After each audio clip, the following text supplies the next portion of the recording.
Boa tarde, pessoal. Vamos começar a aula. Na última aula nós vimos representação em espaço de estados com duas estruturas, a forma direta 2 e a forma paralela, né? Vimos também como é que a gente sai da forma direta para a forma paralela com o método da expansão em frações parciais. Ficou alguma dúvida em relação a essas questões que a gente viu na última aula? O sistema está definido como uma caixa que recebe W de K mais 3, que você conhece, e vai entregar aqui o NI de K mais 3. Foi isso especificado. Quer dizer, se você conhece esse cara aqui, você tem que realizar a versão atrasada dele dentro do sistema. Porque o sistema é quem faz isso. Você não vai fazer isso aqui fora. Deixa eu olhar o enunciado deixa claro isso, né? Que representa um sistema linear com entrada W de K mais 3 e saída NI de K mais 3. É isso aqui.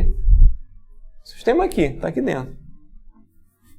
Quem é o operador que representa o sistema? Essa é a equação de diferença.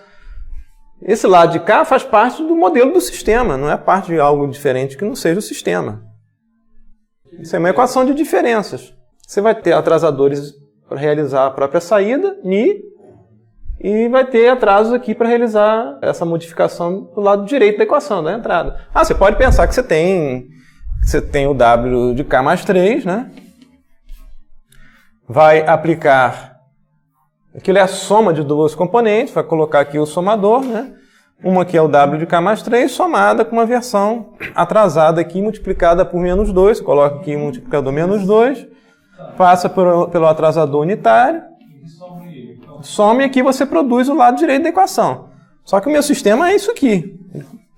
Ele recebe aqui o W de K mais 3. Isso aqui vai ser parte desse sistema aqui. A gente viu a forma direta. O que é a forma direta? Eu tenho uma equação de diferença com o lado direito e o lado esquerdo.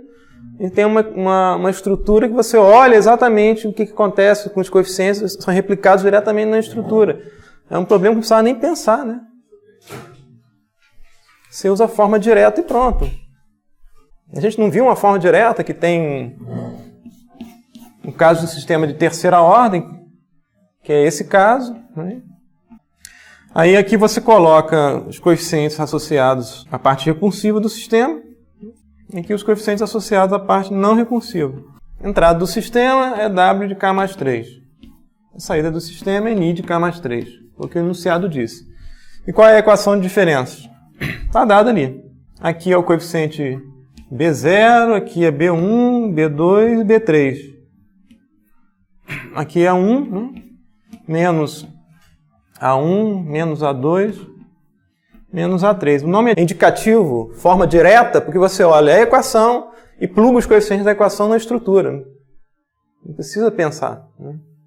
Quer dizer, precisa pensar, porque a gente fez toda uma linha de raciocínio para chegar a essa estrutura, né? A gente pensou antes, né? Agora, depois que você já pensou, você usa o que você já obteve de resultado. Então, você tem que pensar que você tem um atraso aqui, 2 unidades, é só plugar aqui os coeficientes, parte deles vai ser nulo, porque você não vai atrasar 3 vezes a entrada, você atrasa uma vez só em relação ao instante presente de 3. Aqui você precisa atrasar 3 vezes. Não é a única forma de implementar, essa é uma das formas de implementar o sistema, mas não é a única. Essa é a forma direta 2, tem a forma direta 1. Você pode implementar isso aqui, né? Depois implementa a parte recursiva do sistema. Isso aqui é linear, a parte recursiva também é linear, a gente viu, da mesma forma que a gente construiu a forma direta. Chaveia uma coisa com a outra, porque 2 sistemas lineares são comutáveis, aí você verifica que um dos atrasadores é redundante. Você pode usar a mesma linha de raciocínio que a gente usou para encontrar a forma direta 2 para encontrar a solução do problema. Suponha que a gente tem um sistema da seguinte forma.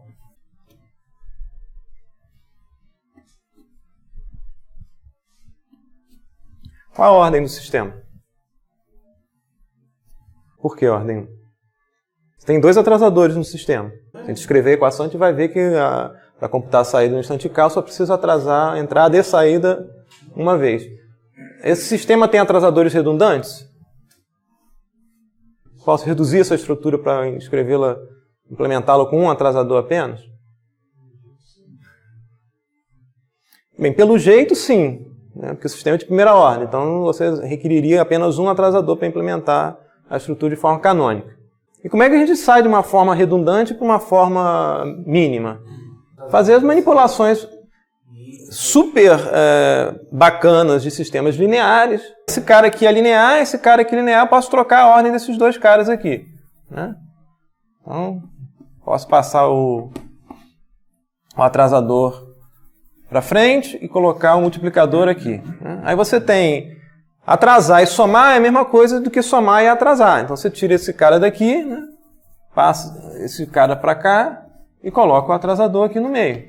Você está fazendo manipulações absolutamente simples e triviais, né? Com base em propriedades de sistemas lineares.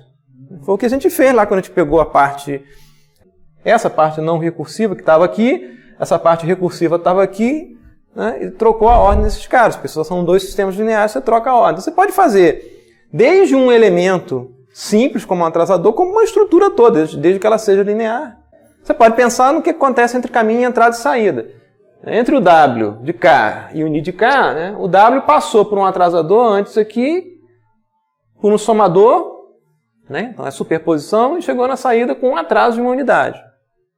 Nessa estrutura, o caminho entre entrada e saída passa por um atraso de uma unidade. Então, eles são equivalentes, do ponto de vista de sobreposição dos efeitos. A saída, né, ela foi realimentada. Passava aqui por um ganho lambda e passava por um atrasador. A saída continua passando por um ganho lambda e um atrasador, no loop de realimentação. Então, a vantagem de você trabalhar com sistemas lineares é justamente essas manipulações absolutamente triviais e bacanas. Você não conseguiria fazer num sistema não linear. Se tivesse bloquinhos não lineares aqui, você não pode comutar essas coisas de forma assim tranquila. Ok? Então não é à toa que os sistemas lineares têm uma importância enorme na literatura. Se o sistema for não linear, você lineariza no entorno de um ponto, porque isso passa, pelo menos no entorno daquela solução específica, no entorno daquele ponto, você consegue trabalhar com sistemas lineares.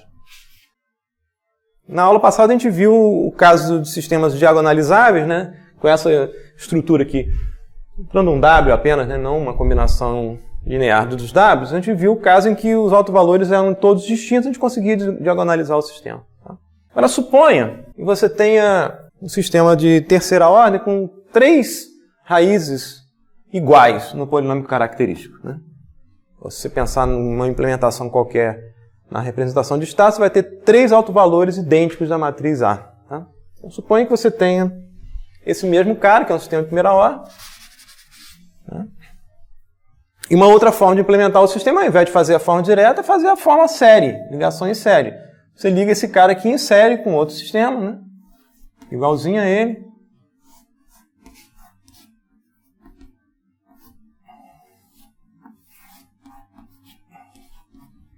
Ok?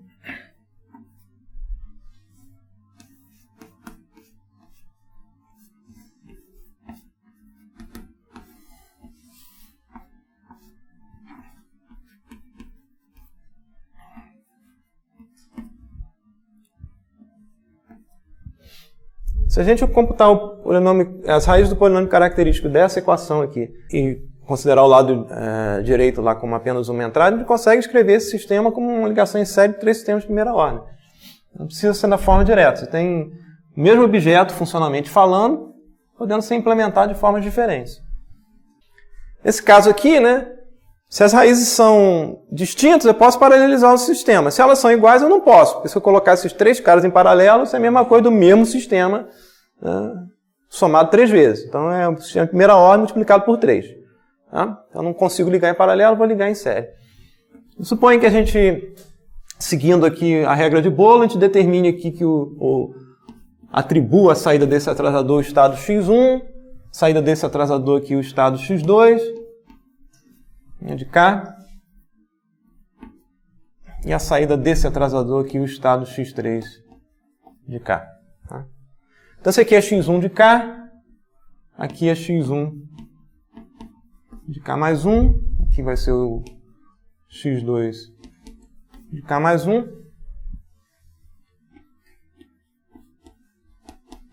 Tá? Para ficar compatível com a notação que a gente está usando na representação de estado, vamos chamar a entrada de U e a saída de Y. Você tem que escrever as equações para o vetor de estados em K mais 1. Né? Então, quem é o x1? x1 de K mais 1. x1 de K mais 1 vai ser lambda x1 mais x2. Então eu vou escrever lambda x1 de k mais uma vez x2 de k, vou completar a equação, mais 0 x3 de k mais 0u. Sei que eu tenho que escrever esses caras em função desses elementos, eu completo logo com multiplicadores nulos. Quem é o x2 de k mais 1? x2 de k mais 1. Esse cara aqui vai ser lambda x2, então é 0 x1 de k mais lambda x2 de k mais uma vez x3 mais 0u de k. Quem é o x3 de k mais 1? x3 de k mais 1 é esse cara, que vai ser lambda x3, então é 0 x1 de k mais 0 x2 de k mais lambda x3 de k mais uma vez u de k. Ok? Se eu escrever o meu vetor de estado dessa forma, x1, x2, x3, montei o meu vetor de estado com essa cara, quem vai ser a matriz A? Lambda 1, 0. 0 lambda 1. 0, 0 lambda.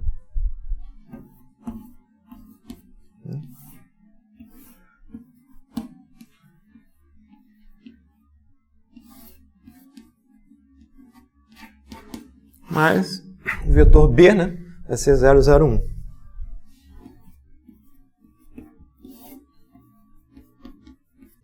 Antes a gente tinha lá uma matriz A, né? Vou chamar isso aqui de A chapéu. Tá? Na forma direta, a gente tinha uma matriz A que era a matriz companheira daquela equação de diferenças, né? Que aparecia algo do tipo menos A1, menos A2, menos A3, qualquer coisa dessa natureza. Não sei se é ou A0, A1, A2, né? A0, A1, A2, não sei se está nessa ordem mesmo aqui. E tinha uma estrutura lá, né? Tinha uma matriz de identidade aqui, né? Era algo dessa forma, não é isso? É o mesmo sistema, você implementa de outra forma, ligação em série de 3 sistemas de primeira ordem, né? Você encontra uma matriz chapéu. Tá? A chapéu. Essa matriz chapéu é a forma de Jordan da matriz A companheira da equação de diferenças. Tá? Se eu não consigo paralelizar o sistema porque os autovalores são iguais, né? Para um bloquinho aqui de 3 autovalores iguais, aquela é a forma de Jordan associada a esse sistema. Especificamente é a única porque você tem um sistema com uma entrada e uma saída, então não tem outra opção. Do ponto de vista de sistemas lineares, né? Existe necessariamente alguma transformação que leva a A em J. A gente acabou de fazer, então não tem questionamento se existe ou não existe. Eu não vou entrar aqui no tópico de forma de Jordan, porque isso é muito mais complicado do que a gente está mostrando aqui. Mas, né? Para esse caso específico aqui, a gente fez, então existe, eu posso escrever J como um P-1 AP, né? De modo que a gente saiu do vetor original e chegou num vetor, a gente pode chamar de X chapéu aqui, tá? O vetor original era da forma direta, tá? A gente fez alguma transformação de base. Isso aqui era da forma direta. Tá? Esse aqui da implementação em série. Então existe lá um P-1. É uma matriz invertível P, que eu já estou colocando ali explicitamente que ela é invertível, que transforma o vetor x no vetor x chapéu, né? E que sai daquela expressão de A, né, na estrutura de A, a companheira da equação de diferença, para a forma de Jordan. Essa matriz J, né, ela só tem um autovetor associado a lambda. Então a gente não consegue construir mais P, né, o P-1, formando as colunas de P como os autovetores LI de A, porque você não tem 3 vetores LI, o que você faz? Se a gente escrever essas equações aqui, só para ver como é que essas coisas são relacionadas, né? Do ponto de vista algébrico, do ponto de vista matricial. Se a gente escrever essa primeira equação aqui em termos da variável S, né? Em termos do operador S, né? a gente escreve S x1 de K, né? Vai ser igual a lambda x1 de K. Só vou olhar a parte homogênea, tá? Então, mais um x2 de K. A parte da entrada eu vou desconsiderar. Tá? S x2 de K vai ser igual a lambda x2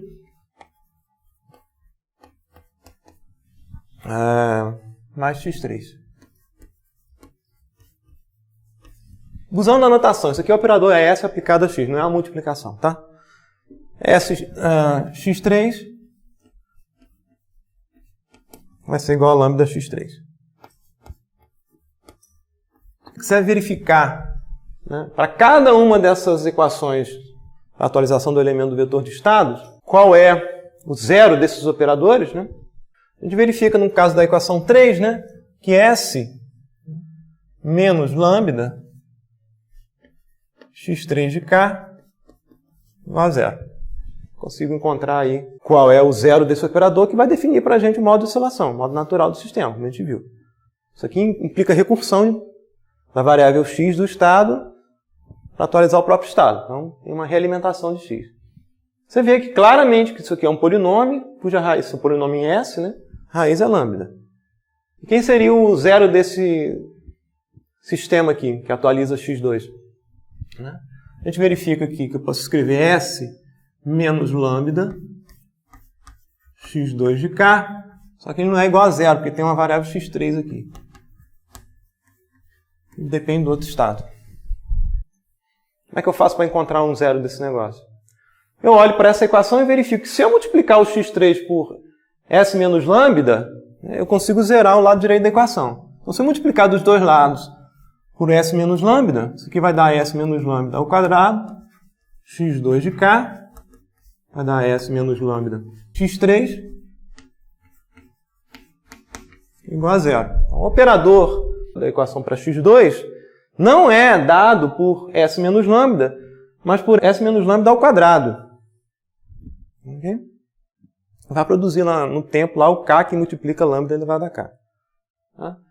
Mesma coisa se a gente olhar a equação para x1. A gente consegue escrever aqui S menos lambda x1 de K é igual a x2. A gente sabe qual é o fator aqui, qual é o operador pelo qual a gente tem que multiplicar x2 para zerar a equação. A gente sabe que S menos lambda ao quadrado x2 de K é igual a zero. A gente multiplica dos dois lados aqui, né, por S menos lambda ao quadrado x2 de K igual a zero. Esse sistema aqui para atualização de x1 do operador não é S menos lambda, mas S menos lambda ao cubo. Faz todo sentido, porque S menos lambda ao cubo nada mais é do que você ligar o operador de primeira ordem em série. S menos lambda ao cubo é S menos lambda, que multiplica S menos lambda, que multiplica S menos lambda, que é a ligação em série de três sistemas de primeira ordem.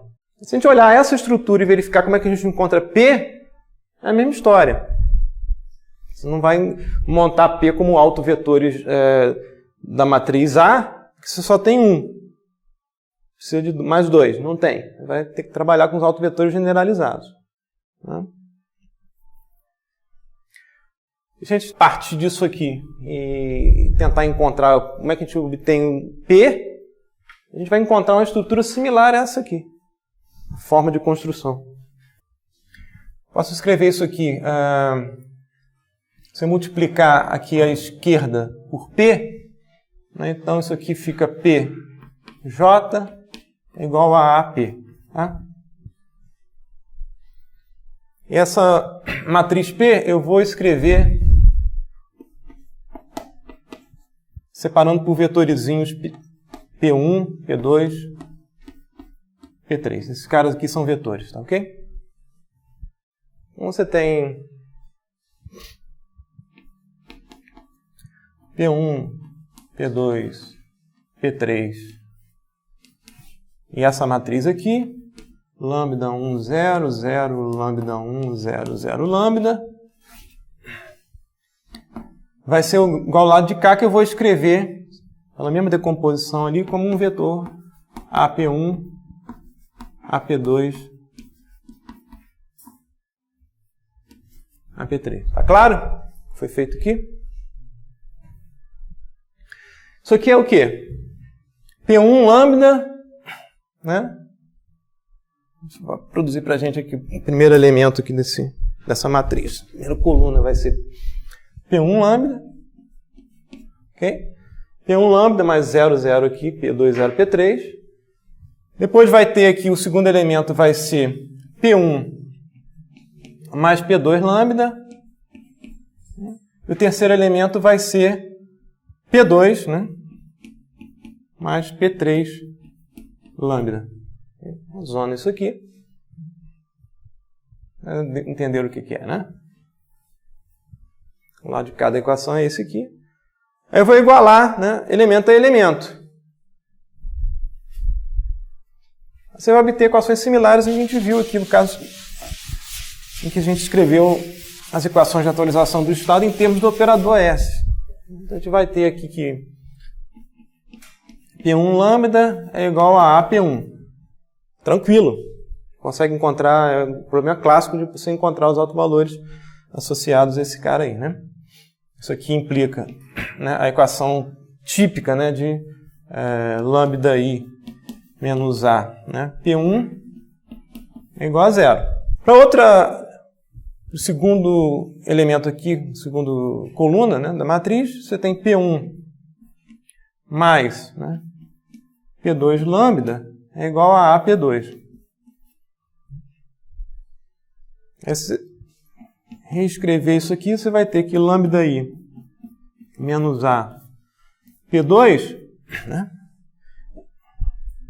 é igual a P1. Não consigo fazer isso? Tenho que ver a ordem aqui. Menos P1. Então vamos fazer diferente.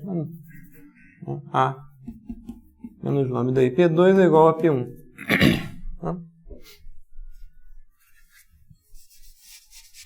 Vou ficar coerente com o que a gente viu antes, tá? Como é que eu faço a equação para encontrar zero do lado de cá? Multiplico, né, dos dois lados por a esquerda aqui, né, por A menos lambda I, que eu sei que se esse cara P1 é igual a zero. Então isso aqui, se eu multiplicar à esquerda, eu vou ter A menos lambda I quadrado P2 é igual a A menos lambda I P1, que é igual a zero. Você vai ter que resolver essa equação aqui, não com A menos lambda I, mas A menos lambda I quadrado P2 é igual a zero, para encontrar o vetor P aqui, para montar a coluna da matriz P, para fazer a mudança de base. Mesma coisa para a terceira equação aqui, né? Você vai ter P2 mais lambda P3, né?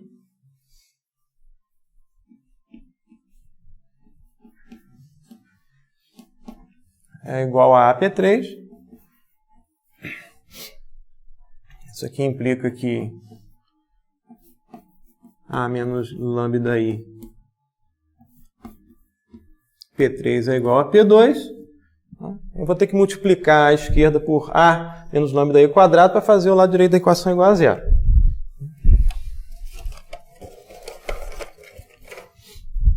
Aí você tem a equação A menos lambda I ao cubo P3 igual a zero. Tá? É a forma com que você computa os autovetores generalizados para fazer a transformação de base. Tá? Então, essas coisas são todas conectadas, né? Com relação simples com o diagrama de blocos. Pode ver lá da forma abstrata de álgebra linear, mas pode ver aqui o diagrama de blocos também. Ok? Muito bem. Então, dúvidas sobre essa parte? Então a gente propôs, né, o exercício avançado no módulo 4. Equação de terceira ordem, né, com termos Azinhos e Bzinhos. Não é só o B igual a 1, né? B0, tem o B0 e tem o B1 igual a menos 2 ali, né? Escrever em termos dos operadores, implementar o sistema. A gente escrever isso em termos dos operadores, né, como foi instruído, a gente tem esse polinômio associado ao operador L e esse polinômio associado ao operador T, pensando o S do operador atraso nos complexos, tá? Você pode escrever a saída em K mais 3, né, passando simbolicamente esse L aqui, a parte recursiva, para o lado direito, como L-1, simbólico, isso não é um operador inverso, isso aqui é aplicado a Ni, né, de fato, que multiplica T aplicado a W. Estou omitindo aqui os parênteses todos para não poluir a notação, mas isso aqui não é multiplicação, isso aqui implica que você tem o operador T aplicado a essa sequência, né, o operador L aplicado ao resultado, o operador T aplicado a essa sequência e assim por diante. São dois operadores lineares, né? Então eu posso escrever L-1T aplicado a W como T L-1 aplicado a W. Quem me permite fazer isso é a linearidade desses operadores. Aqui fica claro que o L é um polinômio característico da equação de diferenças. Note que a parte não homogênea não afeta o polinômio característico da equação. O polinômio característico tem a ver com a parte recursiva da equação, conexão direta aqui com a matriz A, a representação na forma de espaço de estados. Tá? Se a gente fizer o cálculo das raízes do polinômio característico, ou desse operador, dos zeros do operador L, a gente vai encontrar aqui três valores distintos, né? Meio, 0,9 e 2. Nota só, eu escrevi L na forma fatorada, produto de termos de primeira ordem. Cada um desses termos é um operador de primeira ordem, e eu posso pensar que o produto desses operadores de primeira ordem é uma ligação em série de três sistemas em que os lambdas, que a gente colocou iguais aqui no exemplo do quadro, no caso aqui seriam meio, 0,9 e 2. Poderia escrever na forma paralela também. São autovalores distintos, são raízes distintas. Mas essa proposta de L escrita dessa forma indica, por exemplo, como você implementaria o sistema como ligação em série de três sistemas de primeira ordem, com esses valores aqui nos ramos de realimentação. Eu vou apresentar agora uma notação simplificada, né, que se remete a grafos. Se você tem um ponto aqui, pode ser associado a uma entrada do sistema, né, e uma setinha, tem uma indicação que essa setinha é T, saída aqui no outro ponto é T aplicada a X. Se não tiver nada indicado, é operador identidade, não modifica nada. Se você tiver um ponto, né, e uma convergência de pontos, esse ponto aqui é um somador. Então, se você tem A, B, C, né, convergindo para esse ponto, a saída aqui é A mais B mais C. Não tem nada indicado nessas setinhas, operador identidade. Então, esse ponto aqui é igual a esse ponto aqui. Se você tiver uma distribuição, tem um ponto aqui, valores divergindo ou sendo distribuídos em relação a esse ponto, você tem uma replicação, uma distribuição. Isso se remete mais a uma simbologia de grafos. Então, você pode ter formas compactas de representar o sistema. A gente viu aqui que eu posso escrever a saída Ni em K mais 3 em relação à entrada W em K mais 3 como L-1T, ou T L-1. Eu posso escrever isso de forma compacta, como você tem a entrada W em K mais 3, aplica aqui o operador T L-1, por exemplo, e obtém a saída Ni em K mais 3. Nada mais é do que a aplicação desse operador à sequência W em K mais 3. Eu posso detalhar esses operadores internamente. Quem é T, quem que é L, né? T a gente viu que é simples, né? O operador T nada mais é do que você tomar o sinal original, a sequência original, atrasar uma vez e multiplicar por 2. Então, o operador T eu posso escrever como tem aqui a entrada W. Né? O que eu faço com a entrada W em um determinado instante de tempo? No caso aqui, K mais 3. Passo direto aqui uma versão que é o que eu quero montar W de K mais 3 menos 2W de K mais 2. Então, menos 2 coloco aqui, derivo aqui, né? Distribuo isso aqui, multiplico por menos 2, atraso e somo. Então, construir lá o lado direito da equação. É a única forma de fazer isso? Não. Se os dois caras são operadores lineares, posso comutar a ordem desses caras. Mesmo sistema, troquei a ordem dos elementos. Como a gente viu, aquela forma fatorada para L, né, em que eu escrevo L como L1, que multiplica L2, que multiplica L3, nos permite escrever três sistemas, né, de primeira ordem ligados em série. Né? Esse sistema aqui, né, se pensar na saída Ni em relação a esse cara aqui, é uma recursão de primeira ordem. Saída, né, ela é realimentada, atrasada de uma unidade de tempo, multiplicada por meio, para computar a próxima saída. Então, eu ligo três sistemas de primeira ordem aqui em série, por exemplo. Eu posso fazer L1 que multiplica L2 que multiplica L3, ou L2 que multiplica L1 que multiplica L3. Com sistemas lineares, eu posso comutar a ordem desses caras. São 3 formas diferentes de implementar o mesmo sistema, simplesmente comutando a ordem de cada um desses operadores aqui. Então tem uma gama grande de possibilidades de você implementar o sistema. Dependendo da ordem que a gente coloca aqui, esses operadores L1, L2, L3, a gente vê claramente, né? Por exemplo, nessa ligação aqui, que esses 2 sistemas aqui são sistemas inversos. Tem um cancelamento algébrico feito pelo sistema. A implementação faz o cancelamento. Se você olhar a expressão algébrica, você verifica que tem um cancelamento algébrico. Você vê esse ponto aqui é igual a esse ponto aqui. Esses 2 pontos são atrasados por S-1, logo esse ponto aqui é igual a esse ponto. Aí você multiplica esse cara por menos 2, né, e por outro lado por 2 e soma. Né?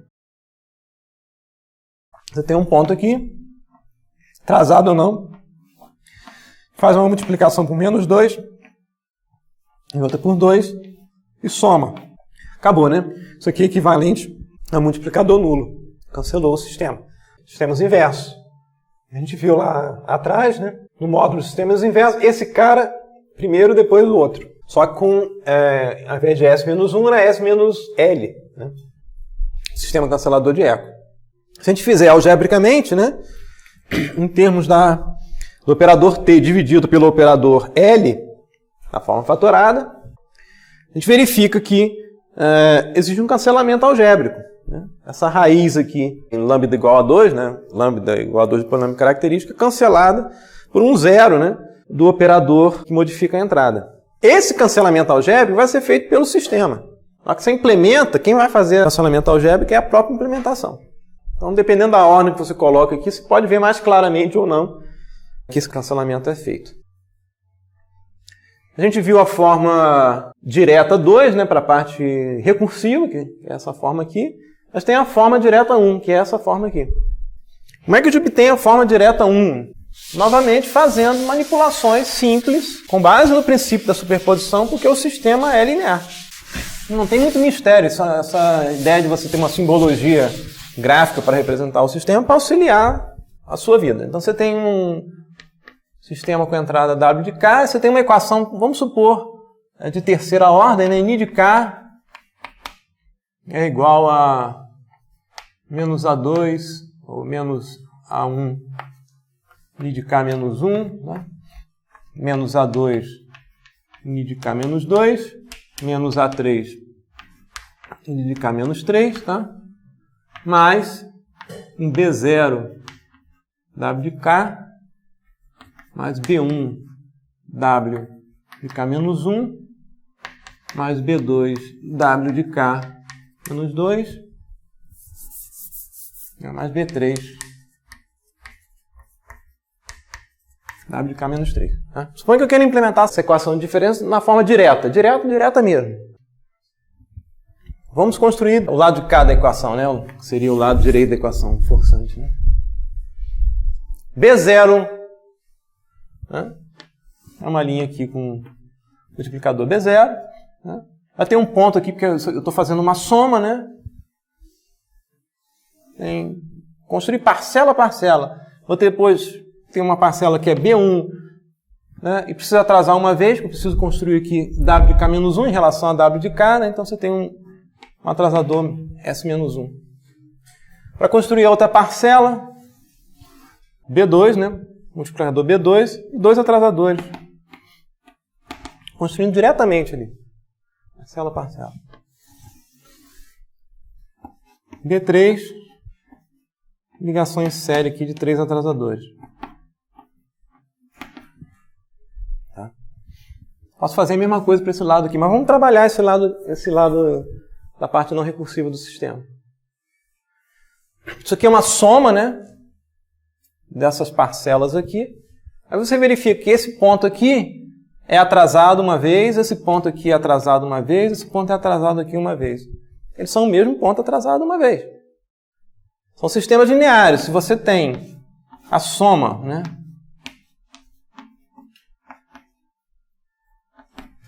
S-1, né? Atrasar essas componentes iguaizinhas aqui, todas por S-1, e somar, É a mesma coisa de você... Deixa eu deixar escrito aqui. Tá? Isso aqui é equivalente a você simplesmente tomar seus componentes e atrasar todo mundo. Somar e atrasar. Atrasar e somar é igual somar e atrasar. Tá? Vou botar os setinhos para indicar que isso aqui é uma soma. Né? Tem uma convergência para aquele ponto. Então, eu posso tomar esses dois caras aqui, né? Mesmo ponto, esse ponto aqui é atrasado desse aqui, esse é o mesmo ponto atrasado desse aqui. Né? Então eu reconstruo esse cara aqui de outra forma. Né? Da mesma forma que a gente viu aqui, coloco um atrasador aqui, né? Tiro esse cara daqui, vira 1, ele entra aqui, tiro esse cara daqui, ele entra aqui. Não mudei nada. Estou atrasando todo mundo aqui.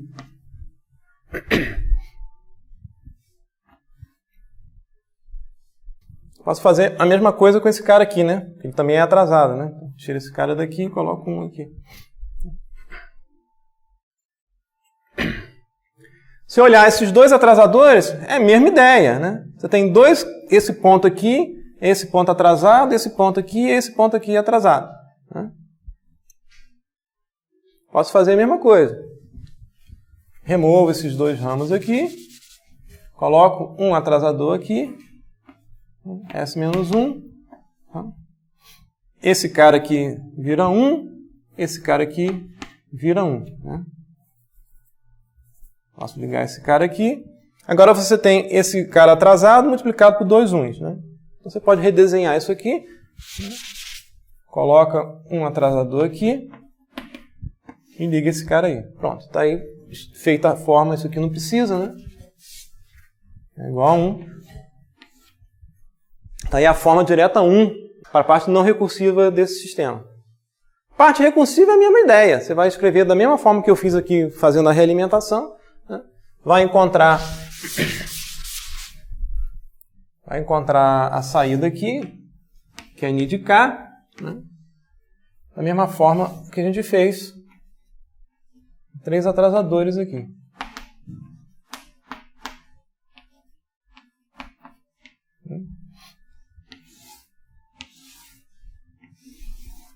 Os coeficientes aqui vão ser 1, menos A1, menos A2 e menos A3. Ok? Esses caras são o mesmo ponto, né? Então esses caras aqui são o mesmo ponto, todos esses caras atrasados são o mesmo ponto, você remove, né, essa redundância desses atrasadores aqui, né, e liga esses caras aqui. E você tem a forma direta 1. Essa aqui é a forma direta 2 e essa aqui é a forma direta 1. Você constrói essas formas usando operações básicas aqui de sistemas lineares. Né? Com 4 atrasadores, né, posso construir a parte direita da equação. O W de K mais 3 você pode chamar de U, né, fica a seu critério. A saída da parte não recursiva do sistema é a própria entrada não modificada, mais uma versão atrasada de uma unidade multiplicada por 2. Você coloca isso aqui, né, alimenta na parte recursiva do sistema. Você pega qualquer uma dessas estruturas aí, direta 1, por exemplo, direta 2 nesse caso aqui. Se você comutar a ordem dos sistemas, né, que são 2 sistemas lineares, você verifica aí que você pode remover a redundância dos atrasadores. Que esse ponto aqui é igual a esse ponto aqui é a versão atrasada desse, esse também é a mesma versão atrasada desse ponto aqui. Então você remove um desses atrasadores e liga esse ponto nesse aqui. Resolvido o problema do quarto atrasador redundante. Mesma coisa com a forma de ligação em série, né? Daqueles sistemas inversos. Né? São o mesmo ponto, esses 2 pontos são a versão atrasada desse cara aqui. Então esses 2 caras são o mesmo ponto, você remove um atrasador e liga esse cara aqui. Então, você remove o atrasador, que é redundante.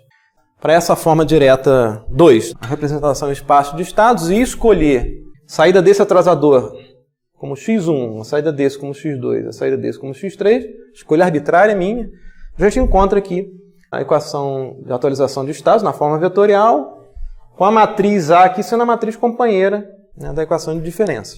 E se a gente fizer as contas, a gente encontra aqui o vetor C transposto associado ao mapeamento do estado para a saída. Aqui está a saída y, né? A saída y vai ser descrita em função do x3 em k mais 1, que está escrita em função do x3 em k, e de x2 e x1. né? Mas, menos 2 vezes aqui o quê? O x3 de k, que já está escrito em função das outras variáveis que a gente conhece. Então você encontra aqui o vetor C transposto associado ao mapeamento do estado para a saída. E a implementação do sistema na representação de estados envolve 2 equações, né? Não tem muito mistério. Se a gente olhar aqui as simulações, né, do módulo 4, eu não sei quantos pontos foram pedidos, mas eram 30 pontos aqui, tá? Você começa com uma matriz X que vai guardar os estados, né? Cada coluna dessa matriz zona X guardar o que acontece com os estados. Começa com o estado inicial, entrada nula, só para dizer que tem uma entrada, para ficar geral o suficiente. Os coeficientes da parte recursiva do sistema. Monta aqui a matriz A, conforme a representação de estados. Uma possibilidade de começar com A com uma matriz nula, depois constrói aqui a terceira linha com os coeficientes da equação de diferença e coloca lá os outros 2 valores iguais a 1, que tem uma estrutura conhecida, B, como a gente computou, e o vetor C transposto aqui, da forma que a gente computou no material. E a implementação é super simples, né? Você tem 2 equações dentro de um for, né? Uma que você computa a saída em função do estado através da matriz C transposto e da entrada, e outra que você atualiza o estado. X de K mais 1 é igual a X mais BU. E aqui você armazena o que acontece com os estados. Vai trocar a ordem dessas 2 equações aqui, não faz diferença prática, né? Tem que tomar cuidado com você trocar a ordem, se você está querendo computar o Y em 1, né, dependendo da faixa do somatório da varredura que você faz no for. E de resto, é plotar os resultados. Se a gente rodar isso aqui, a gente vai observar os resultados.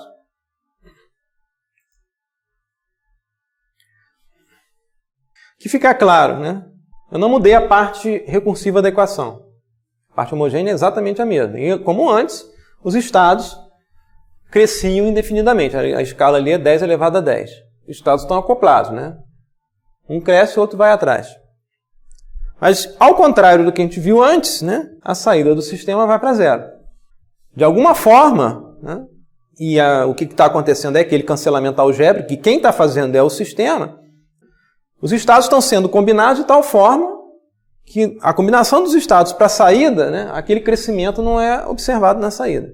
E se a gente olhar aqui aquela fórmula de ligação em série, né, isso fica bastante evidente, né, que o ramo de realimentação aqui com módulo maior do que 1 é o cara que está sendo cancelado. Se a gente olhar aqui na representação algébrica do operador escrito aqui em termos de uma razão de polinômios, a gente verifica que, né, o termo que está sendo cancelado é o termo associado àquele ramo de realimentação que tem magnitude maior do que 1, que é o ramo que vai fazer com que o estado, um daqueles estados, cresça indefinidamente e arraste os outros porque eles estão acoplados. Então o cancelamento foi feito propositalmente aqui, em cima do modo, digamos, instável do sistema, do modo que está crescendo indefinidamente. Então esse é um exemplo clássico, né, no caso ideal, de que um sistema pode ser bibo estável, mas assintoticamente instável. Esse sistema tem um alto valor aqui da matriz A, que é igual a 2, portanto, um módulo maior do que 1, então não satisfaz o critério da estabilidade assintótica, que determina que para o sistema ser assintoticamente estável, todos os autovalores têm que ter módulo menor do que 1. Violei, o sistema é assintoticamente instável. Entretanto, a saída vai para 0. Ah, mas eu estou verificando aqui o caso específico de um determinado estado. Pode ser uma questão meramente de sorte, né, de eu ter escolhido aquele estado, por alguma razão, essa escolha em particular desse estado inicial produziu um problema de um desses módulos não aparecer na saída. A gente viu que isso é possível, né? Eu posso inibir a presença de um módulo na saída se eu escolher, por exemplo, um estado inicial associado a um autovetor, de forma que eu não excite uma das componentes do sistema. Mas não é o caso. Como é que eu verifico se o sistema é estável ou não? Sem sombra de dúvida. Computa a resposta impulsiva do sistema e verifico se ela tem norma 1 finita. A gente pode computar a resposta impulsiva do sistema. Como é que a gente faz isso? Eu vou inibir isso aqui para a computação da resposta impulsiva. Eu começo com estado nulo, que é um pré-requisito, tá? Para computar a resposta impulsiva, eu tenho que estar com estado nulo. O sistema tem que estar relaxado, senão eu estou computando, além da entrada, a resposta a outra coisa. Então, começo com estado nulo.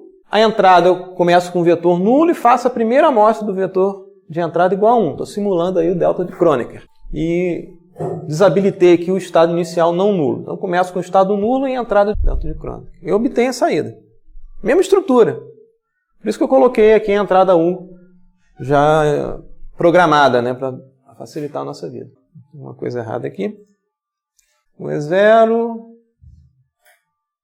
Tem que desabilitar essa linha aqui também, senão ele está zerando novamente o U. Agora sim. Resposta impulsiva do sistema, decrescente. Então, essa resposta H tem norma 1 finita. Então, o critério de estabilidade assintótica é um critério mais forte do que a estabilidade Bibo. Esse operador, do ponto de vista algébrico, a gente viu que tem um cancelamento lá naquele modo de primeira ordem, né, com lambda igual a 2. Então, quando eu coloco uma entrada e olho a saída, se o sistema de fato algebricamente cancelar isso, não tem problema nenhum. Você pode ter erros numéricos. E isso ocorre. A gente computou aqui até 30, né? Mas se a gente comparar isso com, por exemplo, a forma que o MATLAB obteria a resposta impulsiva, né? Eu posso usar a função filter que implementa o sistema, dou os coeficientes de B, da parte não homogênea, dou os coeficientes da parte homogênea, alimento aqui com delta de Kronecker e obtenho a saída. Não estou fazendo através da equação de estado, estou resolvendo isso com uma função proprietária do MATLAB. Se a gente recomputar esse cara aqui, a gente vê, né, que a resposta impulsiva obtida pela nossa implementação, usando representação de estados, casa para essa faixa aí. Se a gente aumentar a faixa e deixar o sistema rodar por mais tempo, vai começar a observar erros numéricos. Vou rodar isso aqui para 130 pontos, por exemplo. Tá lá. Tudo muito bonitinho até aqui, e de repente você começa a ter um comportamento anômalo da nossa resposta, que não tem cabimento para valores negativos, e a própria resposta do MATLAB vai embora. O sistema não conseguiu mais fazer aquele cancelamento algébrico. Ele está tentando cancelar coisas de magnitude muito grandes, né? E esse cancelamento começa a falhar. E como você tem um sistema realimentado, esse negócio realimenta e passa a divergir. Então você acha que está tudo muito bem, fez o cancelamento algébrico, está trabalhando num computador que é uma representação de número ponto flutuante, double precision, etc. E não precisa cair para infinito. Eu estou com K igual a 60 aqui e o problema ocorre. Implementação é vida real. Tá? O computador tem erro. Então, se você tenta fazer um cancelamento algébrico e acha que não tem consequência, não tem consequência no papel. Tá? Na hora que você implementa isso ou num sistema real ou mesmo num computador, você tem que prestar atenção. E no caso do sistema acoplado, né, se um dos modos crescer, os outros dois seguem juntos, que estão acoplados. A forma direta é exemplo de livro. Tipicamente ninguém implementa a forma direta. Qualquer problema que ocorre, você tem todo mundo acoplado ali, de alguma forma, socializando o problema. Você está tentando cancelar aqui, fazendo uma combinação linear de x1, x2 e x3, para cancelar valores aqui da ordem de 10 elevado a 38. Qualquer errinho de nada ali causa problema. Aqui a gente pode já antecipar um tópico que vai ser visto mais à frente, né? Que de alguma forma, o que acontece com o estado, né? X, que está crescendo, não é transmitido para a saída. Eu não consigo ver, a menos do erro que a gente acabou de mostrar aqui, né? Eu não consigo ver diretamente aquele crescimento do estado X na saída Y. Então tem algum problema aí que a gente vai definir mais tarde como observabilidade, né? Você vê que, apesar desse erro esquisito aqui, a saída não está bounded, né? Ela não está crescendo para sempre. Eu não consigo observar esse crescimento dos estados na saída. Tá? Isso está ligado a um conceito que a gente vai ver mais tarde, que é de observabilidade do sistema, né? Ou dos estados do sistema. No caso do sistema do módulo 5, a gente podia paralelizar o sistema, que são 3 raios distintos, né? Usou lá o método da expansão em frações parciais, né? E paralelizou o sistema, uma soma de 3 sistemas de primeira ordem. E eu pedi no exercício avançado, né, para colocar os multiplicadores do numerador aqui antes dos sistemas de primeira ordem. Se você fizer as contas, né, você vai encontrar o operador T de S como esse numerador e esse denominador, vai fazer a expansão em frações parciais. Sistema de terceira ordem, você faz isso no braço, são raízes simples aqui de calcular, você vai encontrar o A1 igual a 0, o A2 igual a 2,25 e o A3 igual a menos 1,25. Fica claro também que tem um cancelamento algébrico sendo realizado. O A1 é igual a 0. Né? A1 é igual a 0. Exatamente igual a 0 se você fizer as contas. Né? Logo, você tem um multiplicador nulo nesse sistema aqui. Você poderia simplesmente remover aquele primeiro ramo do sistema e reduzir o sistema de segunda ordem. Você tem zero aqui, né? Você tem um circuito aberto entre entrada e saída, entre W e Ni. E o lambda 1 é justamente o nosso cara aqui de valor igual a 2. Então ele é o cara que vai criar problema para x1, porque qualquer valor inicial não nulo que você coloque na memória vai ser multiplicado por 2 para computar o próximo valor, mais que não tem entrada. Então esse valor vai ser sempre majorado por 2 a cada iteração de tempo. Os outros dois não. Lambda 2 e lambda 3 são valores em módulo menor do que 1. Então, se você colocar dois valores não nulos aqui, o x3 de k mais 1 vai ser sempre um valor menor do que o valor anterior, em módulo. Como a gente colocou os multiplicadores entre a entrada e o estado, né, eles vão aparecer aqui, esses A1, A2 e A3, né, na matriz B, né, que se transformou num vetor coluna B. Então, a implementação matriz A é uma matriz diagonal, porque o sistema é paralelo. E a gente pode fazer as contas aqui algebricamente para encontrar o vetor linha C, né, que vai ser dado por lambda 1, lambda 2, lambda 3, né, e a matriz D se degenera aqui para um escalar, que é A1 mais A2 mais A3. Se a gente implementar no MATLAB, vamos ver a implementação diretamente lá no MATLAB. Para essa implementação, mesma coisa, sempre constrói as matrizes, tem os coeficientes da equação de diferença. Eu posso usar a função resíduo z do MATLAB para fazer a conta, para encontrar aqui os valores do numerador AJ, né? E os autovalores da matriz A partir dos coeficientes da equação de diferenças, né? B e A, né? Os Bzinhos e Azinhos. Isso aqui vai fazer uma conta computacional, não é a conta que você fez no braço e encontrou A1 igual a 0, exatamente igual a 0, não. Então você pode fazer isso aqui e monta as matrizes. A matriz A é a matriz diagonal, né? Com os autovalores aqui lambda. A matriz B, como a gente viu lá no material, é formada pelos AJs, que é o vetor coluna B, de fato, né? O vetor linha C por lambda, e D é a soma dos AJs. E monta aqui as duas linhas de código para a representação de estados. Faz um for dentro de uma faixa e faz a computação da saída e depois atualiza o estado, né? E fica fazendo essas coisas iterativamente e acumula aqui, né? Guarda o que acontece com os estados na matriz X grande. Plota os resultados. Se a gente rodar isso, né? Agora a gente tem a versão desacoplada do sistema. Como a gente viu antes, né? Estados 2 e 3 vêm para 0, mas o estado 1, que está associado a lambda 1 com módulo maior do que 1, cresce indefinidamente aqui. Como o lambda é igual a 2, ele cresce muito rapidamente, né? E nessa implementação do sistema, ao contrário do que a gente viu no módulo 4, não tem jeito. A saída vai acompanhar o que acontece com o estado 1. Isso aqui é o x em k mais 1, né? Então, isso aqui é o estado x1. Um caminho direto aqui, através desse somador para a saída. Então, não tem como. O que acontecer com o x1 vai somar ali com o x2 e x3. Esses caras vêm para 0, esse cara cresce, então a saída é dominada por x1. Então, nesse caso aí, o que acontece com os estados x1, x2 e x3 vai, né, influenciar diretamente a saída. Então, a gente diz que esses estados são observados, né, na saída do sistema. O que eu não consigo fazer nesse sistema, né, é controlar o que acontece com o estado x1 através da entrada W. Porque entre a entrada W e x1 tem um caminho aberto dado por A1 igual a 0. Põe que eu queira, de alguma forma, compensar nesse crescimento de x1 aplicando aqui uma entrada, né, porque x pode depender da entrada. Né?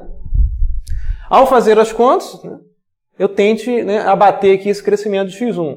No caso de x1 eu não consigo fazer, porque o coeficiente A1 é igual a 0. A equação diz pra gente aqui, eu poderia de alguma forma, né, ao fazer essa soma aqui, compensar o crescimento de x1. Mas A1 é igual a 0, eu perco qualquer conexão entre a entrada e o estado x1. Eu não consigo controlar esse estado através da entrada, porque esse coeficiente aqui é igual a 0. Então, nesse caso específico, né, esse sistema é dito não controlável, né? Porque tem um elemento do vetor dos estados aqui, que é o caso x1, que não é controlável através da entrada. Esses conceitos vão ser formalizados mais à frente. Só estou dando a ideia intuitiva conceitual aqui. Então, se a gente olhar novamente o código de MATLAB, a gente pode computar a resposta impulsiva do sistema. Aqui, então, eu vou fazer o estado nulo, simular aqui o delta de Kronecker, inibir essas linhas aqui. Vou deixar essa conta feita dessa forma. Não estou calculando os AJs no braço, tá? Estou deixando o MATLAB fazer essas contas aqui. Se a gente rodar esse negócio para os 30 pontos, né? a gente encontra os estados, como antes, né? E a resposta do sistema. A resposta impulsiva do sistema, que nesse caso aqui aparece como bibo instável. Lê do engano. Isso porque é um erro computacional. Se você forçar de fato aqui o A1 igual a 0, se a gente olhar aqui quem é o valor de A1, né? O zero que o MATLAB diz é 5,38 vezes 10 é menos 15. Isso é o que o MATLAB fez a conta lá numericamente e não encontrou zero. Ele encontrou um valor muito pequeno, mas não é zero. Mas quando você multiplica esse valor que não é nulo por um valor que está tendo 10 elevado a 50 e poucos, aquilo passa a influenciar a saída. Você fez a conta confiando que o MATLAB está computando a resposta impulsiva. É o mesmo sistema que deveria ser o sistema anterior, só mudei a implementação. É só uma mudança de base. Para um caso é bibo estável, para outro caso é bibo instável? Não, tem alguma coisa errada. Alguma coisa errada é o erro numérico. Se a gente mudar aqui o código, né, e forçar aqui o AJ igual a 0, né, o A1 ali igual a 0, de fato igual a 0, e rodar o código, né, agora a saída vem para 0. Eu estou de fato multiplicando por 0, um valor ainda que muito grande. Não é 10 elevado a menos 15. Né? 5 vezes 10 elevado a menos 15. Tem que prestar atenção no que é realidade e o que é modelo ideal. Mesmo num computador, você tem que prestar atenção nisso, né? E nesse caso aqui, né, essa implementação paralela é menos suscetível a erro numérico. Se a gente colocar aqui 260 pontos, possivelmente a saída não vai divergir, ela vem para 0 mesmo. Ao contrário da forma direta, né, que a gente fez a mesma conta, a gente não conseguiu fazer aquela combinação linear dos estados de forma a zerar a saída. Ela conseguiu fazer até um certo ponto, mas quando os números ficaram muito grandes, o sistema quebrou do ponto de vista numérico. Então é importante a gente ver isso. A gente encerra a aula por hoje, continua isso na próxima aula e vê o módulo final, que é o módulo da taça de vinho. Tá ok?